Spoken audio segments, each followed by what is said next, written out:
Oke, langsung aja ya. Ada pertanyaan? Bu, kalau boleh tahu hari ini sebenarnya pembicara punya topik apa sih, Bu?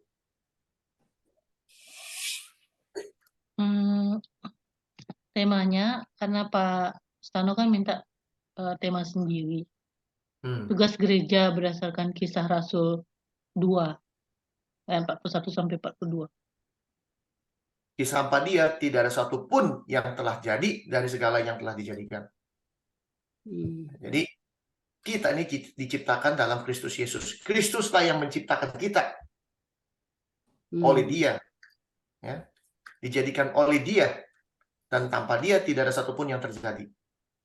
Ini sama nih, sejajar.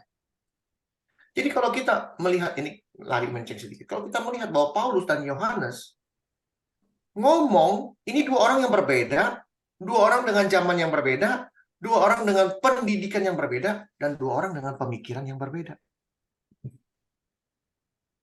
Kok sama ngomongnya? Yohanes dari kalangan orang-orang kecil, ya, alias orang-orang nelayan. Dia kan saudara-saudaranya nelayan semua. Paulus orang jenius, orang sekolah. Dia sekolah sama Profesor Gamaliel. Profesor, orang paling pintar se-Israel bilangnya. Dia belajar. Tapi kok tulisnya sama? Filipi. Di Filipi. Ntar kita ke sana. Ya, dan diciptakan dalam Kristus untuk apa? Untuk melakukan pekerjaan baik. Inilah tujuan hidup kita sebenarnya. Untuk melakukan pekerjaan baik. Pekerjaan baik kan banyak. Yang mana? Tapi dikatakan yang disiapkan Allah sebelumnya. Bentar, kapan masuk?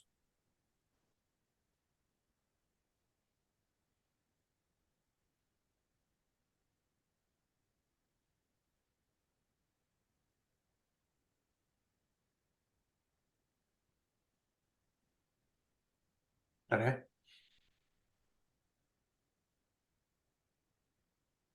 Ini bagaimana tuh? Dipersiapkan Allah sebelumnya. Dan Ia mau supaya kita hidup di dalamnya. Di dalam apa? Di dalam pekerjaan baik yang dipersiapkan Allah sebelumnya.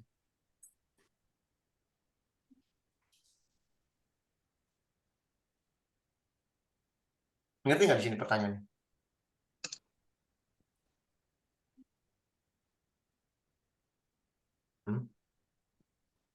Ngerti ya, Bu? Iya. Ya. Jadi semua Kita sudah lihat. dipersiapkan Tuhan ya. Hidupnya kita ini ya. Kita lihat. Ada tulisan seperti ini, ya.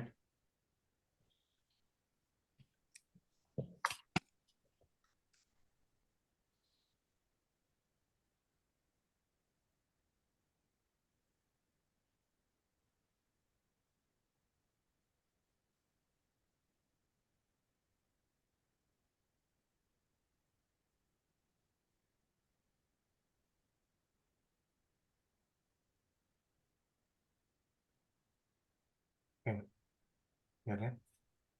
Ingatlah hal-hal yang dahulu dari sejak purbakala, bahwasanya akulah Allah dan tidak ada yang lain. Akulah Allah dan tidak ada yang seperti aku. Ini ngomong dari zaman purbakala. Allah tetap dulu, sekarang, sampai selama-lamanya tetap Dia. Yang memberitahukan dari mulanya hal yang kemudian, artinya dia suka memberitahu hal-hal yang akan datang. Sebenarnya kita bisa tahu hal yang akan datang itu apa. Dari zaman purbakala, apa yang belum terlaksana. Yang berkata, keputusanku akan sampai dan segala kehendakku akan kulaksanakan. Kehendakku akan kulaksanakan. Ini.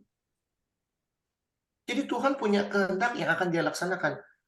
Melalui siapa? Nah ini. Pekerjaan baik yang telah disiapkan Tuhan. Yaitu melakukan apa? Pekerjaan baik. Pekerjaan yang sudah disiapkan Allah. Pekerjaan Allah yang sudah disiapkan Allah. Ya, jadi Pekerjaan baik model gimana pekerjaan baik? Ada nggak sih pekerjaan yang baik? Kayak apa sih kira-kira pekerjaan baik?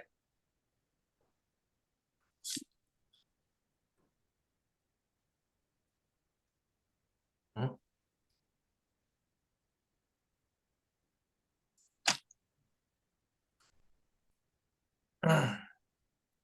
Ya, kita lihat Amsal 19 ayat 21. Banyaklah rancangan di hati manusia, tapi keputusan Tuhanlah yang terlaksana. Manusia boleh berencana, tapi Tuhan yang menentukan. menentukan.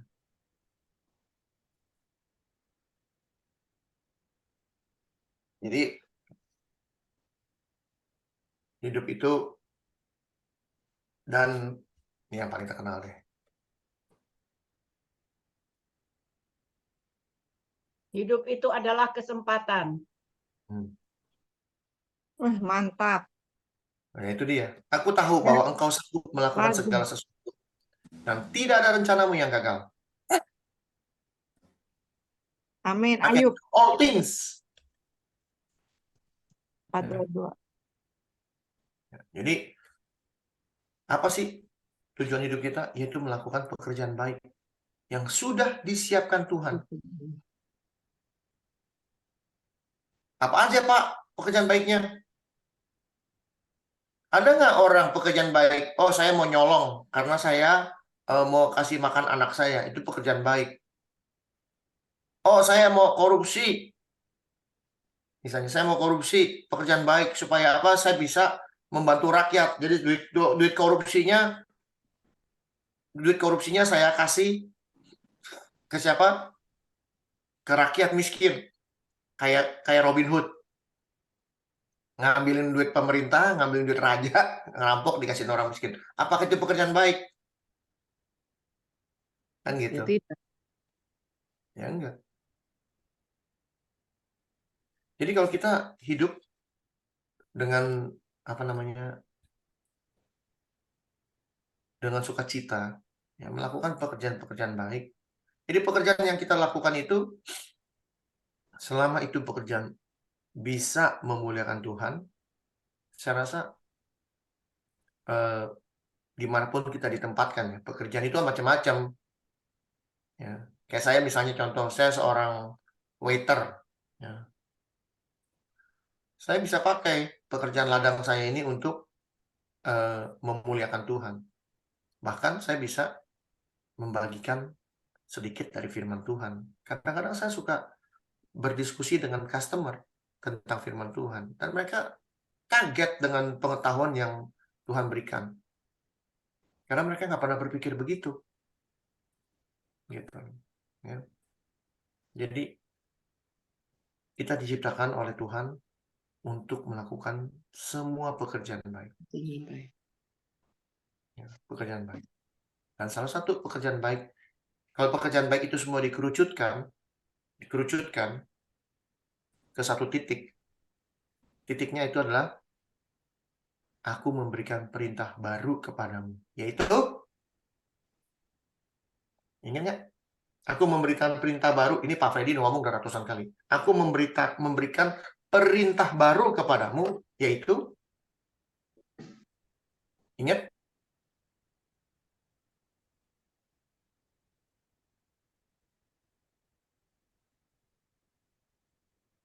Aku akan memberikan perintah baru kepada kamu, yaitu supaya kamu saling mengasihi. Inilah pekerjaan baik. Inilah pekerjaan baik yang Tuhan inginkan dalam hidup kita.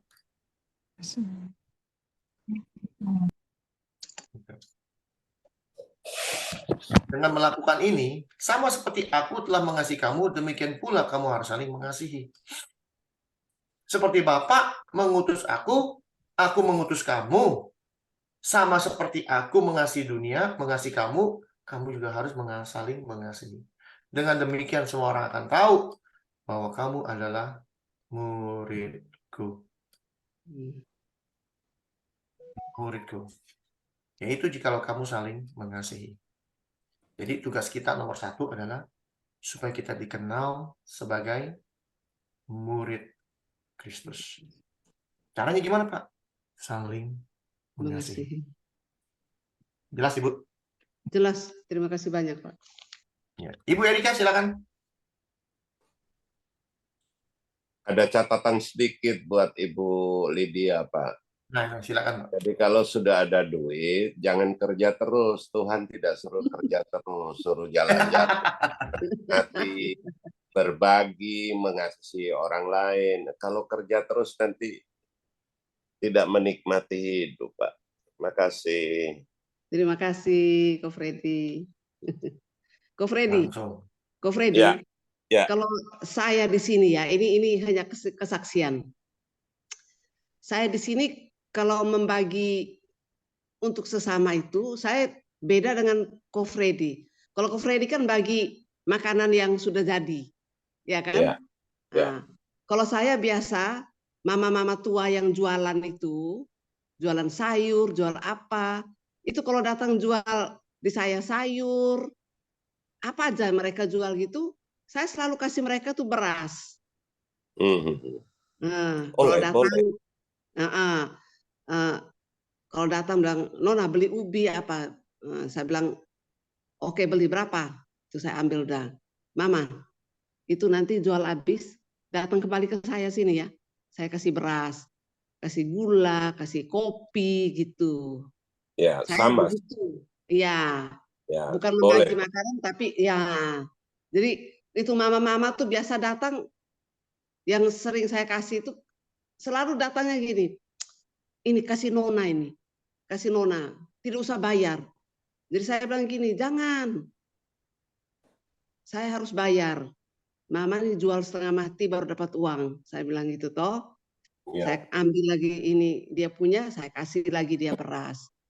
Hampir tiap bulan begitu saya kasih gitu. Ya, betul. Jadi Ya. saya berpikir masing-masing punya cara untuk mengasihi. Ya, Ya kan? ya Begitu. itu diapenia namanya. Oke, lanjut Pak Hendrik. Thank you. Ya, sip. Oke, Ibu Erika, silakan Ibu Erika.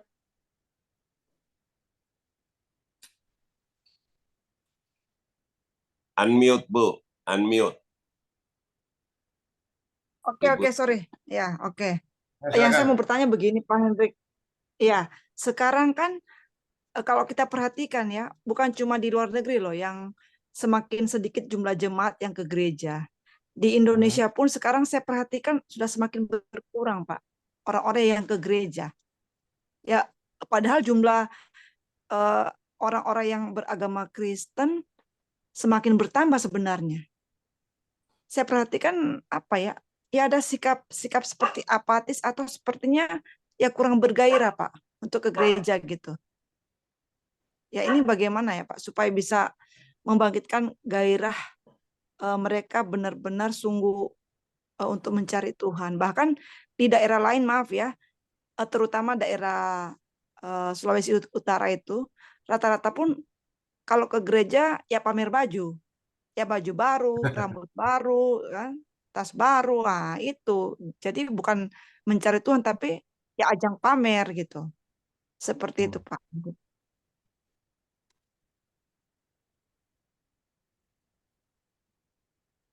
Maksudnya Ibu, orang ke gereja sudah jarang, tapi pertumbuhan Iya, orang Kristen banyak gitu. iya. Ya bagaimana supaya mereka itu bergairah kembali untuk sungguh-sungguh mencari Tuhan, Pak, maksud saya. Ya karena ini kan boleh dikatakan sudah apa ya? Ya justru harusnya semakin banyak mendekatkan diri kepada Tuhan ya. Tapi sekarang mereka sepertinya lebih mengandalkan yang namanya ya kayak banyak sekarang orang Kristen yang maaf ikut-ikut yoga, ikut-ikut kayak spiritualisme gitu yang mereka merasa ya lebih tenang begitu, Pak, daripada ke gereja katanya. Jadi mau gerejanya mau ramai gitu, maksudnya biar ramai gimana gitu ya. Ya maksudnya supaya Tuhan semakin banyak orang ke gereja Kristenan, lah. pertumbuhan Hah? Kristenan menurun, pertumbuhannya menurun. Jadi gereja supaya bisa ramai gereja ya. Biasanya bisa menarik kembali orang, betul ya. Iya, iya. Nah, ini dikasih tahu di jawaban nih. Karena akan datang waktunya orang tidak dapat lagi menerima ajaran sehat. Tetapi mereka akan mengumpulkan guru-guru menurut kehendaknya untuk memuaskan keinginan telinganya. Mereka akan memalingkan telinganya dari kebenaran dan membukanya bagi dongeng. Artinya, kalau gereja mau rame menarik orang, bikinlah dongeng sebanyak-banyaknya. Iya sih, yang saya perhatikan justru memang yang banyak jemaatnya yang itu Pak, yang seperti entertain gitu, yang Ya ini udah dikasih tahu. yang Akan datang waktunya, yaitu sekarang. Ini ngomong 2000 tahun yang lalu. Waktunya apa? Sekarang.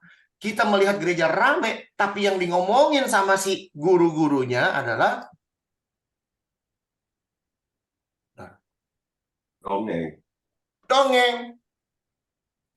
dongeng. Nah, iya Dongeng. makanya.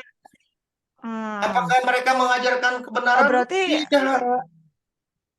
Nih, mereka memalingkan ke telinganya di kebenaran. Saya kasih tahu. Ini maaf ya. Ya, terserah lah, ini di recording saya emang nggak takut. Karena apa adanya. FWF, cuma berapa orangnya sekarang? Penduduk FWF lebih dari berapa ratus orang. Penduduk FWF di WA. Ini anggapnya penduduk dunia, penduduk FWF pada berapa banyak. Tapi yang datang ke suatu tempat di mana kebenaran itu diberitakan, mana orangnya?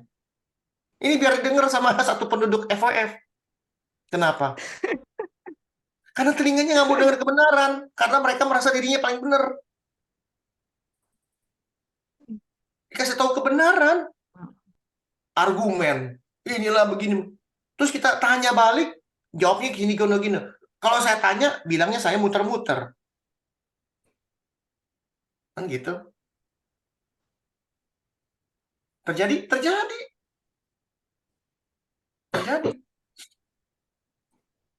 Beneran terjadi. Jangan pikir apa yang dikatakan firman Tuhan nggak terjadi.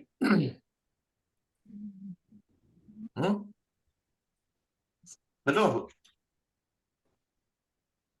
ya. Betul. Jadi, kalau pertanyaannya gimana caranya, ya udah cari guru-guru yang bisa ngedongeng. Guru-guru yang bisa entertain.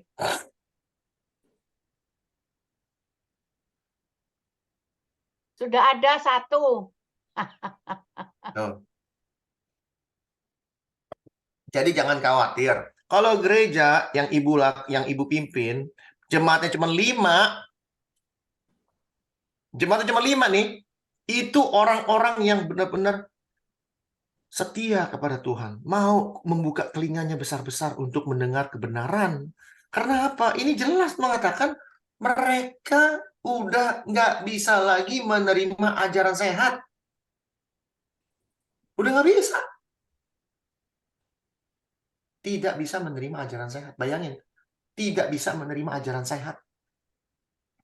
Kalau ada waktunya di mana orang tidak bisa menerima ajaran sehat, mereka tidak bisa menerima kebenaran, maka genaplah firman Tuhan yang mengatakan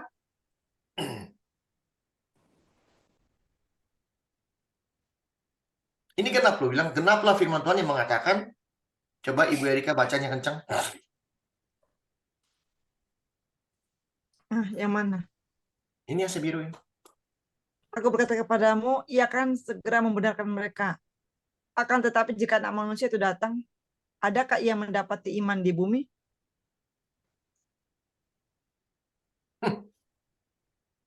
Gimana kita bisa beriman kalau kita sendiri nggak mau dengar kebenaran? Gimana kita bisa beriman kepada Tuhan Yesus, sedangkan telinga kita menolak kebenaran?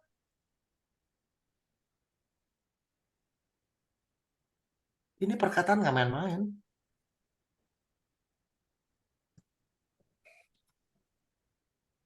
Betul? Ini perkataan nggak main-main. Iya.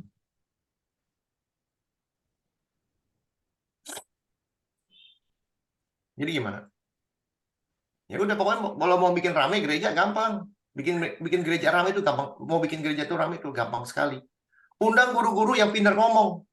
Guru-guru yang ya demennya tuh ya dongeng, jadi kayak dongeng aja udah. Tapi pelajaran nggak ada. Pengetahuan tentang siapa dia nggak ada. Dikasih makanan keras yang Pak Freddy kasih, yang saya kasih, ini bukan makanan minum susu, ini makan batu. Saya nyuruh Bapak Ibu sekalian di sini untuk makan batu, kunyah itu batu, kunyah itu firman Tuhan yang keras. Firman Tuhan yang cuma segini nih, cuma segini, baca juga enggak, cuma segini, ini masih sedikit ilmunya, beneran. Sedikit, ini sedikit sekali, beneran. Kenapa saya bilang sedikit? Saya udah ngomong berkali-kali. Kenapa saya bilang sedikit? Lihat.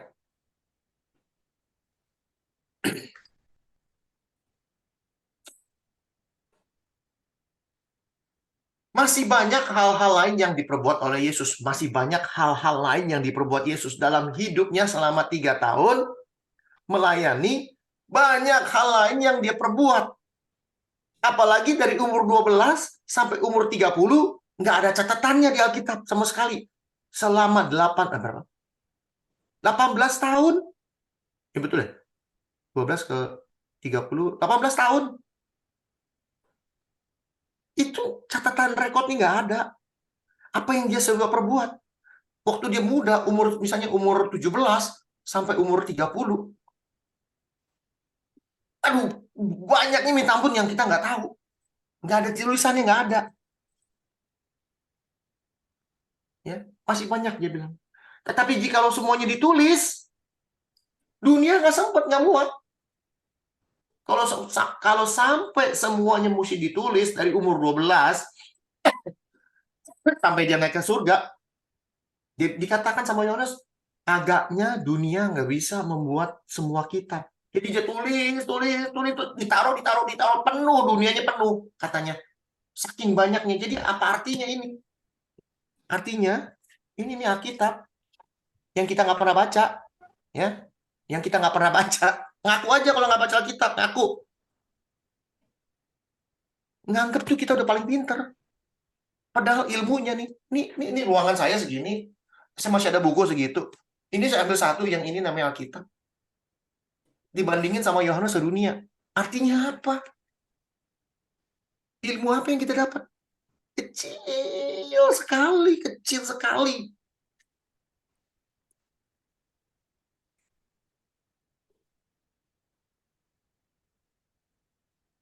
Lalu merasa udah paling pintar. Saya aja nggak berani bilang saya paling pintar loh.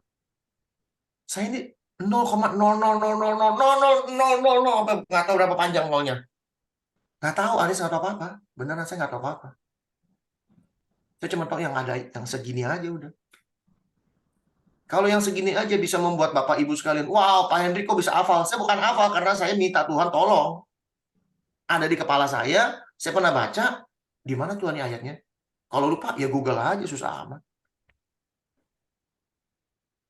Jadi kita nggak bisa menyombongkan diri. Iya, Pak. Betul? Betul. Lalu kita bicara mengenai, tadi Ibu hari ini sebenarnya pembicara nggak masuk, mau bicara mengenai, sebentar saya jalan, mengenai tugas gereja. Saya langsung potong jalan aja, udah nggak perlu lama-lama. Saya orang gitu.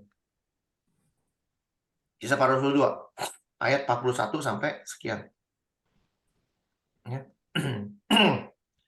Disebut cara hidup yang jemaat yang pertama. Saya juga bingung, cara hidup jemaat yang pertama disebut dengan tugas gereja. Saya nggak ngerti tugas gereja itu maksudnya apa. Yang gampang aja udah, langsung paling bawah. Ini yang nggak pernah dibaca orang. Tiap-tiap hari Tuhan menambahkan jumlah mereka. Jadi jemaat itu bisa ada di dalam gereja kita, bukan kita, tapi Tuhan yang menambahkan. Amin. Amin. Tuhan yang tambahin. Kalau ada orang 5 di dalam gereja kita, itu Tuhan yang kirim. Amin. Tuhan yang kirim.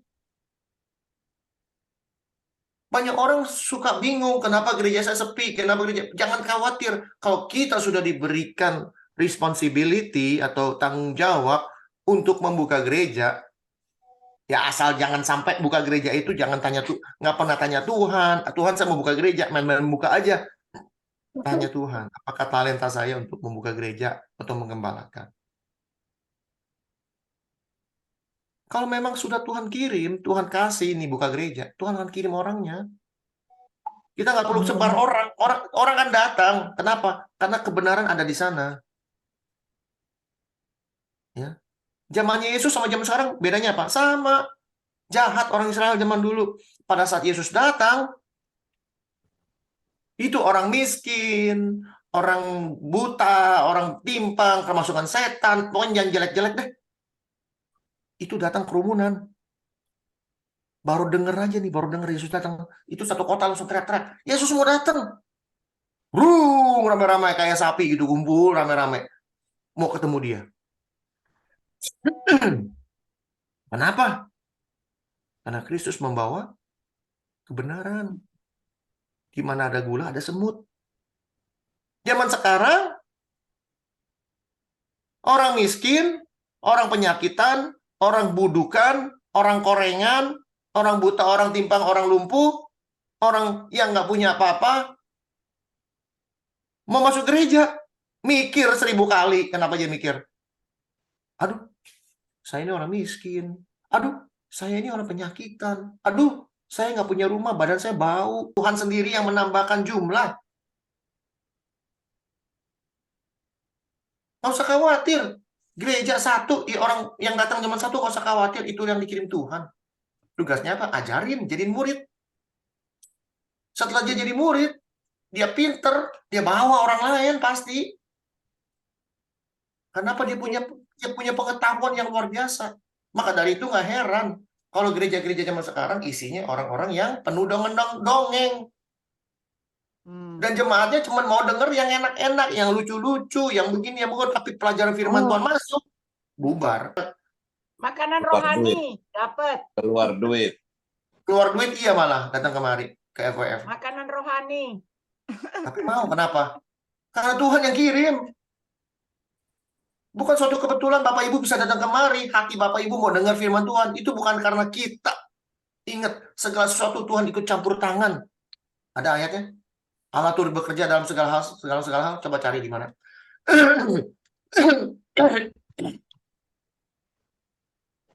Di mana ayatnya? Di Roma 8 ayat 28. Terima kasih, tadi kita udah baca soalnya.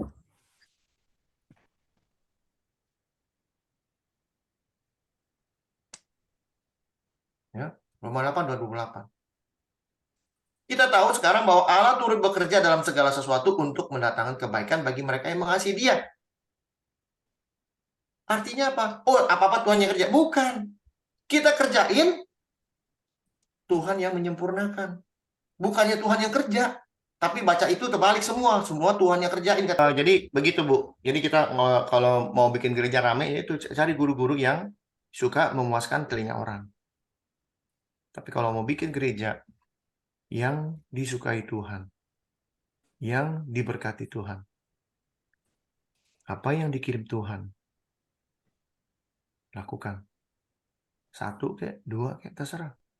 Aduh Pak, gimana Pak ya nanti gereja saya kan mesti bayar ini, bayar anu.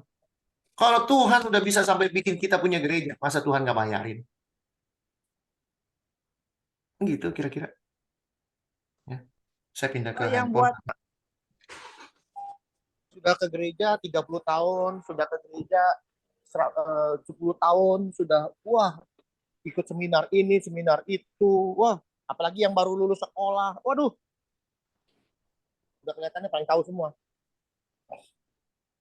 Padahal kalau kita tanya, nggak tahu apa-apa. Tahu, cuma tahu segitu-segitu aja. Tahu berdasarkan tradisi. Iya.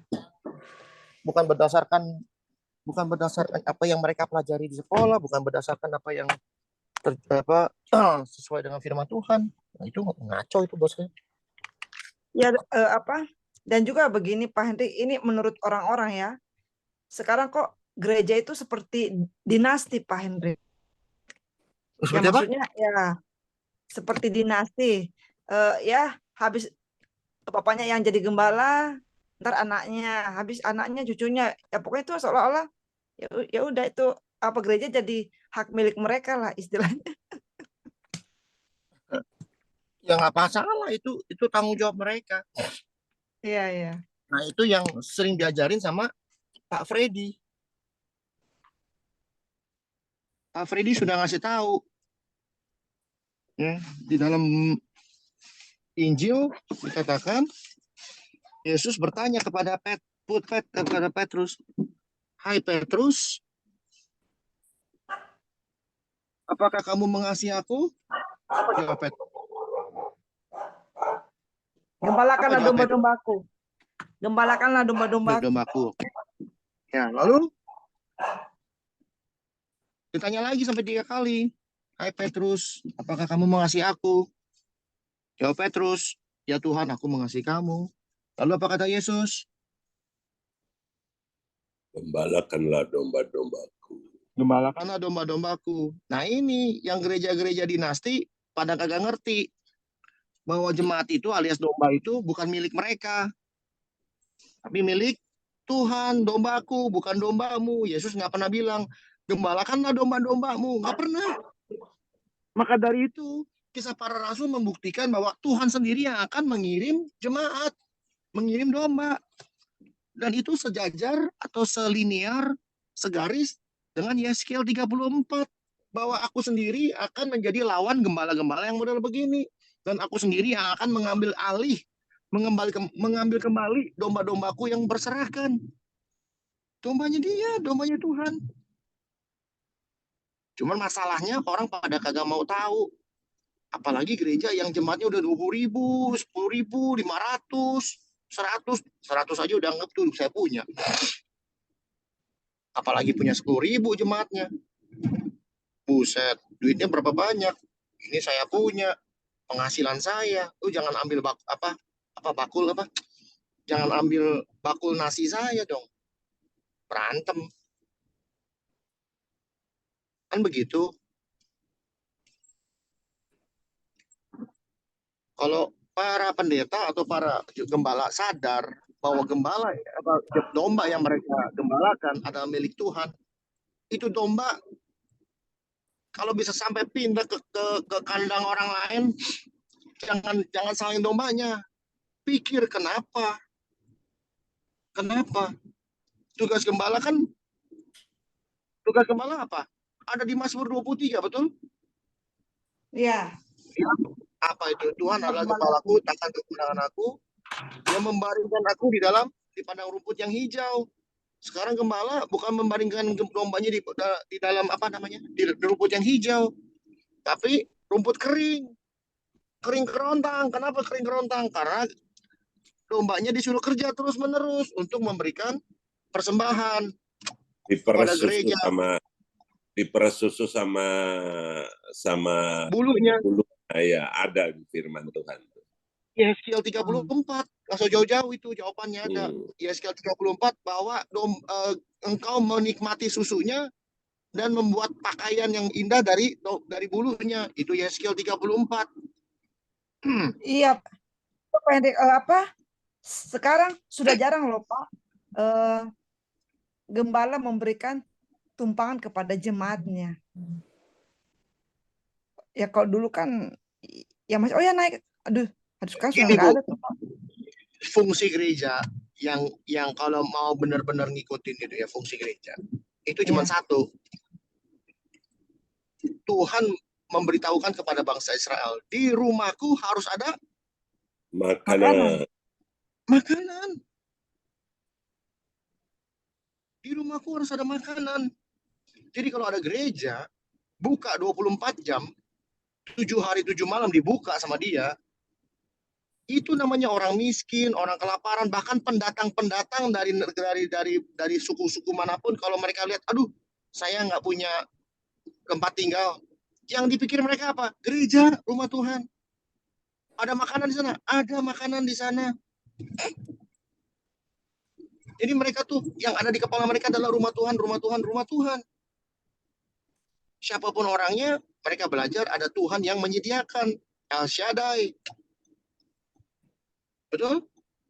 Iya. agama apa yang tempat ibadahnya dibuka 24 jam, orang bisa tidur? Kelenteng, Tuh, dijawab langsung. Wihara. Tuh, wihara. dijawab langsung. Iya, soalnya Jawa, katanya begini Pak Henry, Di kalau Jawa Tengah atau di mana? gereja Tuban, dibuka, Tuban, Tuban. Tuban. Bukan hanya tempat tinggal, makanan 24 jam. Ada terus. ya soalnya katanya kalau gereja dibuka Pak, ya hilang keyboard lah, alat-alat musik Oh. katanya hilang gitu Pak. Oh, bukan itu salah paham itu. Gereja menyiapkan tempat, bukan tidur di dalam gereja, keliru paham nanti.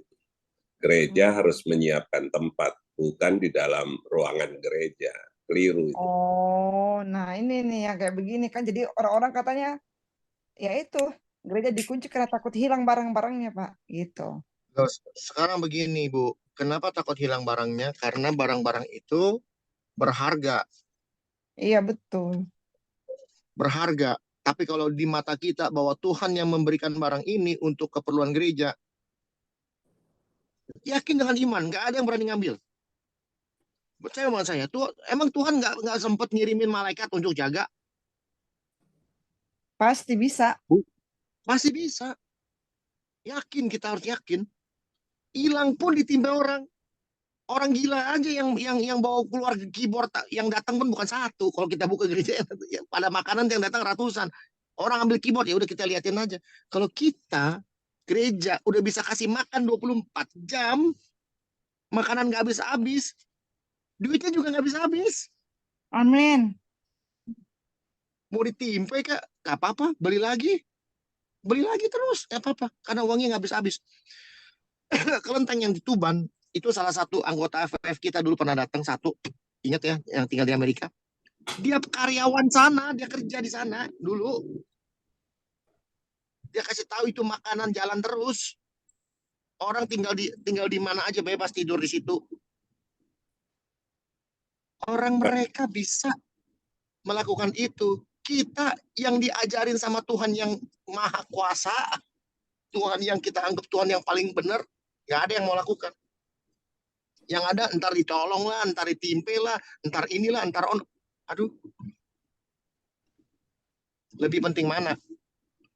Keyboardnya apa gedungnya?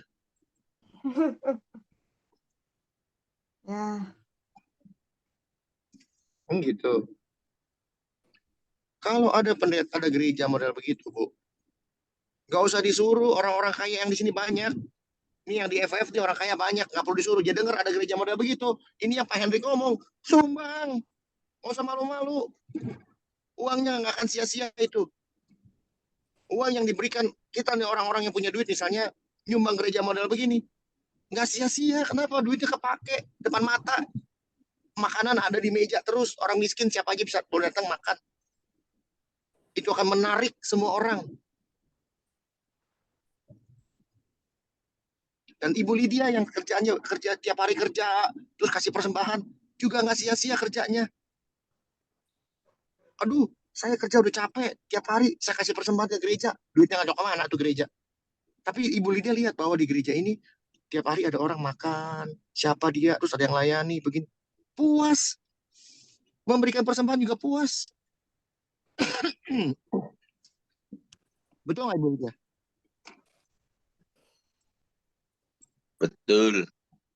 Loh, Lydia laki.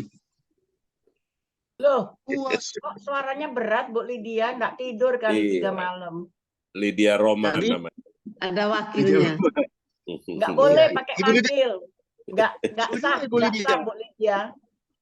Setuju nggak Ibu Lydia dengan apa yang saya katakan barusan? Setuju, Pak. Capek juga hilang Bu, capeknya Bu. Karena apa? Waduh, Benar. persembahan saya terpakai dengan baik. Gitu loh. Jadi Bu Erika nggak usah khawatir Bu. Beneran nggak usah khawatir tentang gereja Ibu 35 orang pun nggak masalah. Karena apa? Karena Tuhan yang kasih. Itu Kisah Para Rasul 2 jelas itu, nggak pernah ada yang mau baca baik-baik.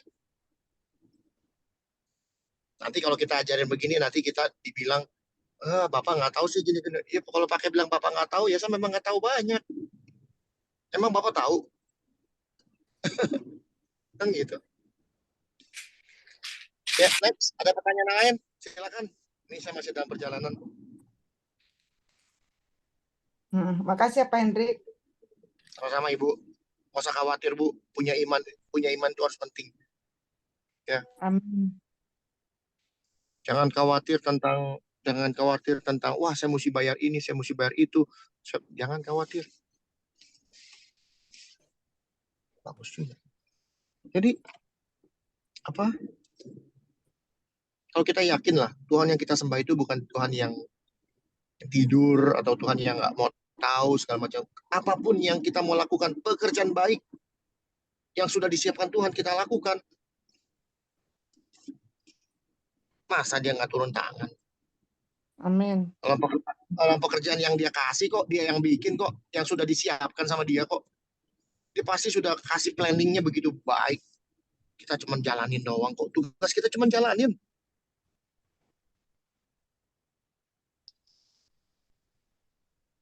Gitu loh.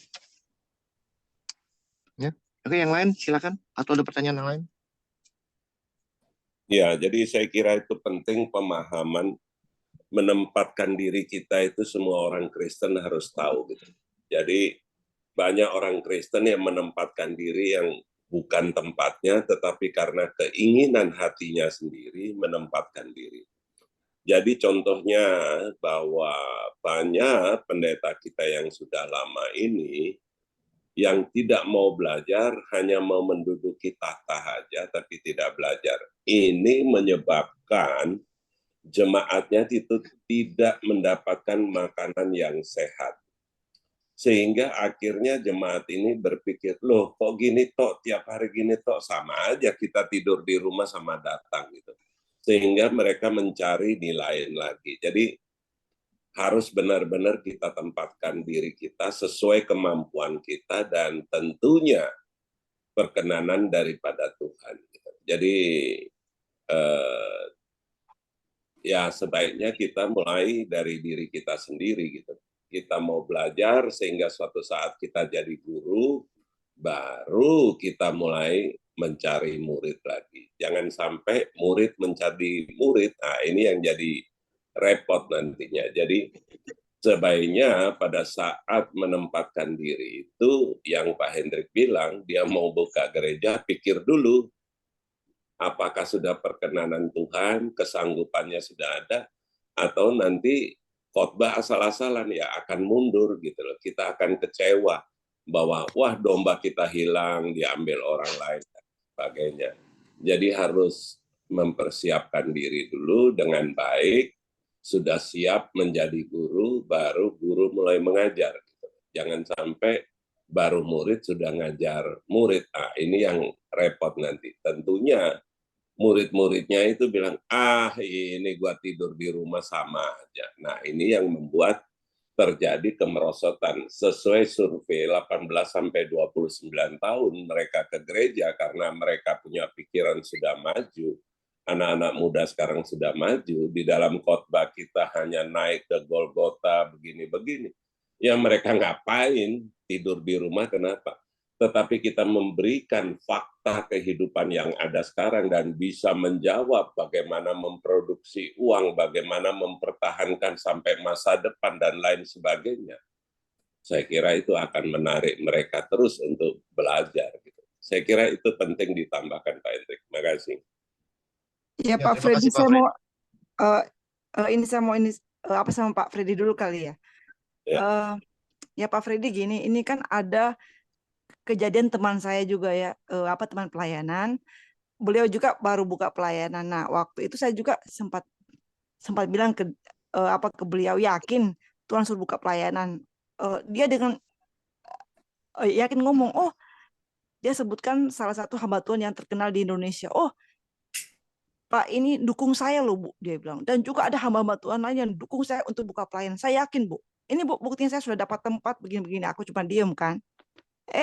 Baru jalan 2 kali tiba-tiba stop karena dia bilang, oh ini yang punya tempat Bu, ya lagi sakit Bu begini-gini. Nah, terus saya bilang, Bapak udah doain belum yang sakit? Langsung dia diam kan. Saya bilang, Pak, kalau buka suatu pelayanan bukan cuma hanya tahu khotbah dan ngajar Pak, tapi harus juga yakin kuasa Tuhan. Jadi ya harus bisa mendoakan orang sakit juga, saya bilang kayak gitu kan. Ya jangan cuma kita gagah-gagahan buka pelayanan, ya tapi nggak mengenal Tuhan yang kita sembah. Jadi saya lihat sekarang ya begitu, ada hamba-hamba Tuhan yang senior hanya asal ngomong aja, udah kamu buka pelayanan, percaya saya akan dukung kamu. Jadi mereka itu lebih mengandalkan dukungan orang-orang yang menurut mereka itu, wah ini sudah hamba Tuhan yang jago nih dengan yang lain-lain. Ya makanya saya bilang, yang paling penting itu Bapak didukung oleh Tuhan, saya bilang, bukan oleh orang-orang yang Bapak sebutkan tadi, tapi ya dia merasa mungkin dia sudah banyak dukungan, ya udah. Yang saya dengar ini sudah 2 minggu tidak buka lagi dia karena ya punya tempat sakit. Nah makanya saya bilang apa ya mungkin juga sebagai hamba Tuhan ya boleh memotivasi orang ya, tapi mungkin juga ya itu harus buat dia lebih mengandalkan Tuhan, dan juga seperti yang Pak Freddy bilang ya, apa ya, bercermin kemampuannya sampai di mana dulu kan. Ya jangan cuma dengar, oh Bapak buka pelayanan Pak gini ya, langsung main buka aja gitu ya. Ya apalagi dia melihat, oh fasilitas mendukung kan. Nah seperti itu Pak Freddy ya. Jadi memang seperti yang Pak Freddy bilang juga itu penting, bahwa kita juga harus apa ya, menakar apa diri kita bisa nggak, ya jangan sampai baru sekali dua langkah stop gitu kan. Ya yang awalnya tuh wih banyak orang sih aku lihat gitu kan ya, tapi akhirnya kan seperti ini. Ya mungkin ya itu aja Pak yang saya mau sampaikan. Terima kasih. Ya, jadi memang banyak orang Kristen pengemis gitu loh. Makanya kita juga harus belajar itu. Kita bukan Kristen pengemis, tetapi kita Kristen yang mempunyai hak untuk menerima. Jadi ada bedanya gitu loh. Jadi jangan sampai menjadi Kristenan pengemis gitu ya. Berkatlah tetek pengen, enggak, kita harus hidup dengan hak kita. Itu beda gitu loh. Jadi tentunya juga tadi Ibu Erika katakan bahwa ada dinasti, boleh-boleh aja. Om saya pendeta besar di Malang, kemudiannya anaknya keliling-keliling sekolah sampai Amerika, terus majelis menginginkan dia, kan boleh-boleh aja. Tetapi mutunya di mana gitu untuk mau menerima itu. Jangan sampai punya pendeta besar, pendeta memimpin satu gereja, anaknya narkoba, kawin lagi, dipaksakan untuk jadi gembala sidang. Kira-kira Nah gimana? itu. Sama Iya aja lu betul. usir jemaat, tidak mempertimbangkan gitu. Jadi pesan saya dalam kehidupan kekristenan ini, jangan menjadi Kristen pengemis, tetapi menjadi Kristen yang mempunyai hak untuk menerima. Jadi akan beda mutu kita menjadi Kristen pengemis atau Kristen yang bekerja dan menerima haknya gitu. Jangan sampai kita Kristen cuma mengharapkan. Yang Ibu sampaikan satu mungkin saya jelaskan, Bu. Bukan masalah penyembuhan, itu ada kekeliruan paham. Gereja adalah menyembuhkan, membangkitkan, dan memberi makan. Menyembuhkan dalam hal itu bukan menyembuhkan sakit. Jadi contohnya seorang penjahat masuk di dalam gereja kita untuk bertobat. Nah, harus ada pemimpin gereja atau pekerja yang menyembuhkan, mencuri, rampok, dan lain sebagainya. Bukan. Ada orang yang lemah, harus dibangkitkan. Dan juga jangan lupa, gereja juga harus bisa memberi makan. Jadi pemahaman gereja bukan menyembuhkan, itu artinya menyembuhkan orang sakit, harus bisa menyembuhkan orang sakit, bukan. Tetapi jemaat kita belum tentu semuanya baik. Ada bekas penjahat atau apa, di situ tugas gereja untuk menyembuhkan supaya dia nggak nyolong lagi. Dan bagi orang yang sudah mati, maksudnya bukan orang mati dibangkitkan, tetapi bagi orang yang sudah mati rohani, kita harus bisa bangkitkan kembali. Dan gereja juga harus bisa memberi makan, supaya jangan salah paham dalam pengertian. Makasih Pak Hendrik. Jadi jelas Bu ya.